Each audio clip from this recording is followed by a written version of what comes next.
In 2013, I had been upholstering cars for over 50 years, and I had several picture books showing some of the cars that I had done over the years. And I wanted to leave something for my grandchildren, great-grandchildren, and any future progeny. So I contacted Tom Olmson at Flat 5 regarding making, shall we say, a work documentary of my career. At the time, I had about 15, 16 interiors lined up to do, and as usual, things take precedence, and that project kind of went on the back burner, so to speak. I did not intend on including details regarding the accident in 1977 when I was thinking of this project in 2013. But then 2014, along came Tony Stewart's accident, and this brought to the surface feelings that I had, that I'd tried to suppress, had tried to run away from, to the surface. And as time went by 2013, I had given up ever getting an answer to my eternal inner question as to what had died in me the night that I killed the drunk. And then, after Tony's accident, my son first was the one to tell me what he saw had died, the sparkle in my eyes. And that's, subsequent to that, I wrote the poem. And I recited the poem to my two sons that were with me at the time the portrait was made. And they both said the identical thing.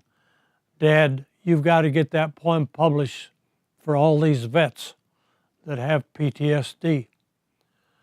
So I contacted Tom Olmson at Flat 5 for a second time and came to Salem, Virginia, and discussed the project with him.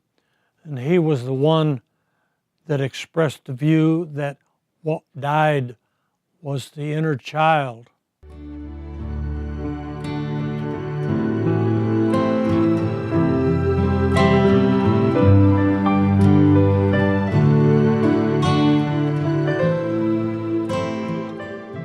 I am thankful for every day. If as I said before, we're in a card game, this life, and he deals the cards. I've been described as all the way from a monkey in an outhouse with boxing gloves to a upholstery rock star and a golden boy of upholstery. What I would say to you is, see me as I am, for I am just a man. That's all I am. And I might add, a very imperfect man at that. In this trade, there are many entities involved, and some of them I would call the unsung heroes. And when I had Carl's Customs in Waukegan, Illinois, the unsung heroes were one Bob Orlando and a Wisconsin farm girl named Betty Honecker. She was the best student of the trade that I've ever had. And perhaps I view this trade a little different than most. For the car owners, if they're doing it for love of the rolling piece of art, I would refer to them, rather than be owners, as to be patrons of the art. And for those people who do the actual work, instead of just craftsmen, I would refer to them as artisans. And you have those that are many times the unsung heroes. In the years that I was at Jenkins in North Carolina, there were two unsung heroes of note. One was named Sigmund Nurstheimer. He had an older brother, Chris, who had a big reputation in the classic car field.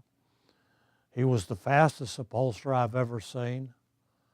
But his younger brother, Sigmund, was without a doubt the neatest upholsterer I have ever seen.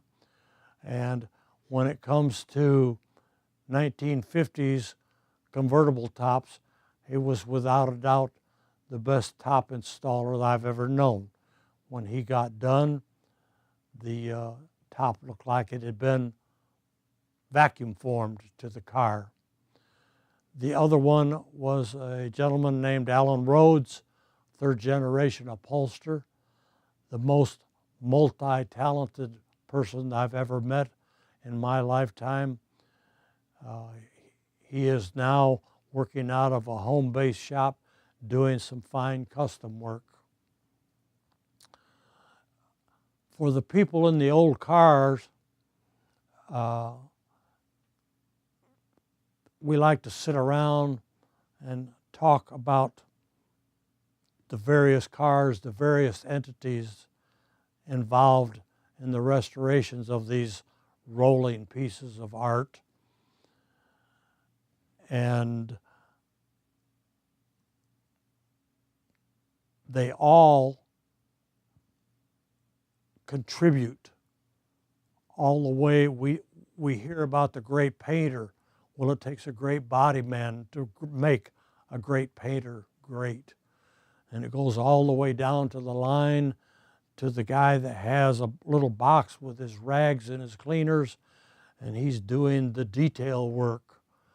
And the statement, "the devil is in the details," is never more true than when it comes to judging a custom car, collector car, a classic car. The details make the difference between the winner and the loser. Now, I would request of those, particularly in the auto restoration world, that when you are sitting with a friend or friends gathered around discussing old cars and the various people that you have known, I have one request for you, that whatever it is that you're drinking, it may be a bottle of water, some iced tea, it may be a soda bottle pop or a bottle of beer, it may be a glass of wine or a martini. I would request that you make a toast, not to Carl Cranston, but to the greatest unsung hero of them all, the dealer. Raise your glass, whatever you're drinking out of, and utter these words, please. A toast to the greatest unsung hero of them all, the dealer. And utter these words, best expressed in a song sung by my favorite versions are from George Beverly Shea and one Elvis Presley. How great thou art, how great thou art. Thank you.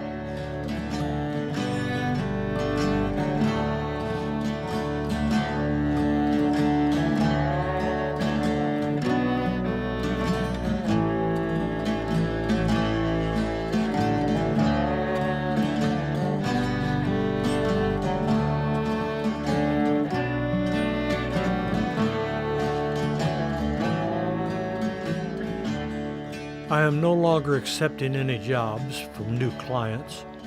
However, I will continue the card that he gave me many years ago by continuing to do what I have done for many years. My present goal is to do my last interior in the year 2020, that car with that interior be good enough to win at least its class, if not Best in Show, in the year 2021. Then it could be honestly stated that I did show quality work for 50 years. He is indeed great.